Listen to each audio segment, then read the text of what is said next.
தவக தலைவர் விஜய் அவர்கள் ஜனநாயக முறைப்படி 108 இடங்களை வென்றிருக்கின்றார். அவரை ஆட்சி அமைக்க கோருவதுதான் கவர்னருடைய மரபு. அரசனுடைய மரபை கூட மாற்றி அமைப்பதை தமிழக மக்கள் முன்னேற்ற கழகம் ஒருபோதும் ஏற்றுக்கொள்ளாது.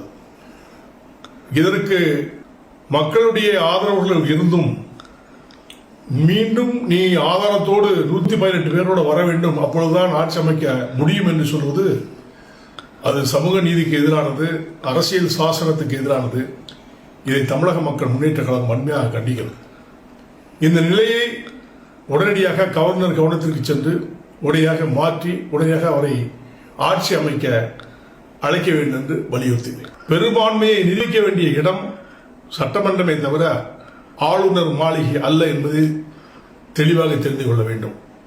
ஆகவே ஆளுநர் உடனடியாக அவரை அழைத்து உடனடியாக முதலமைச்சர் பதவியை ஏற்குமாறு அனுமதிக்க வேண்டும் என்று தமிழக மக்கள் முன்னேற்ற கழகத்தின் சார்பிலே வேண்டுகிறேன்.